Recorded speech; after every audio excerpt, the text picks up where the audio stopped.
Bienvenidos, hoy hablaremos sobre el contexto histórico y los avances en el reconocimiento de los derechos de los pueblos indígenas en la legislación ecuatoriana, desde antes de la Constitución de 1998 hasta la Constitución del 2008. También se analizará el impacto del Convenio 169 de la OIT. Como primer aspecto, empezaré dando un contexto histórico sobre la lucha de los pueblos indígenas. Para entender esto, necesitamos saber en qué contexto vivían antes de que estos derechos fueran garantizados en la Constitución. Durante siglos, las comunidades indígenas en el Ecuador, como en muchos otros países de América Latina, enfrentaron situaciones de marginación y discriminación, ya que sus derechos a la tierra, a la cultura y a una vida digna fueron ignorados y su autonomía como pueblos no fue respetada.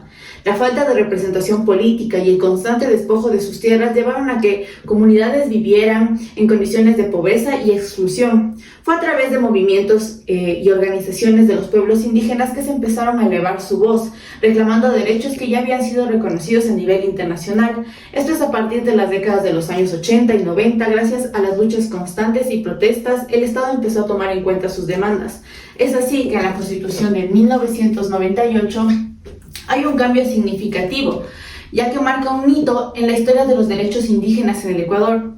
Esta Constitución fue la primera en reconocer formalmente los derechos colectivos de los pueblos indígenas.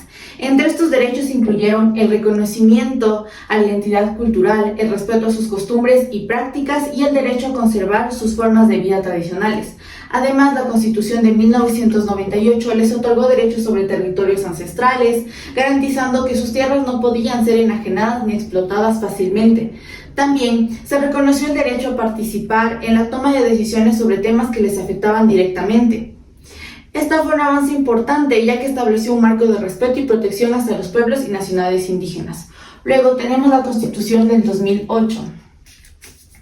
En esta se dieron avances en autonomía, justicia indígena y derechos tradicionales. En el año 2008, Ecuador aprobó una nueva constitución que fue considerada una de las más progresistas en América Latina en cuanto a los derechos de los pueblos indígenas, ya que esta constitución consagró a Ecuador como un estado plurinacional, reconociendo la coexistencia de diferentes nacionalidades, incluyendo los pueblos indígenas dentro de un mismo territorio. Uno de los avances destacados de la Constitución del 2008 fue el reconocimiento a la justicia indígena, permitiendo a las comunidades aplicar su sistema de justicia dentro de su territorio de acuerdo a sus tradiciones y costumbres, siempre que no contradigan a los derechos humanos establecidos en la Constitución.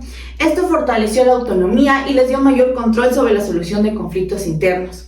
Además, la Constitución del 2008 reforzó los derechos territoriales al establecer que las tierras indígenas deben ser protegidas contra la explotación y el despojo, especialmente cuando se trata de recursos naturales.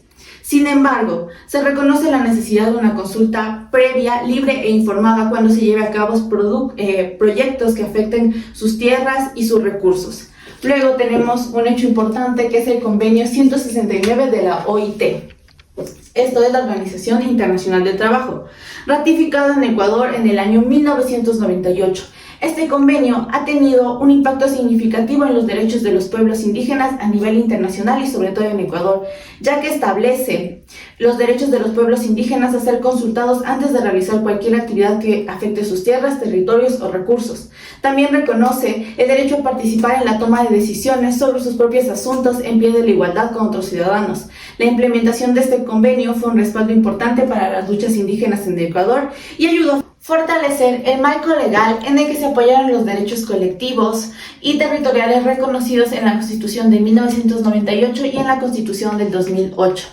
En conclusión, el reconocimiento de los derechos de los pueblos indígenas en el Ecuador ha sido el resultado de un largo proceso de lucha y reivindicación que ha ido evolucionando desde la Constitución de 1998, pasando por la Constitución del 2008 y con el respaldo del Convenio 169 de la OIT. Aunque se han logrado avances importantes en los derechos colectivos, justicia indígena y autonomía, los desafíos persisten. Sin embargo, estos marcos legales representan un paso crucial hacia el respeto y la protección de las culturas, los territorios y la autodeterminación de los pueblos indígenas. Gracias por acompañarnos en este recorrido de los derechos de los pueblos indígenas en Ecuador.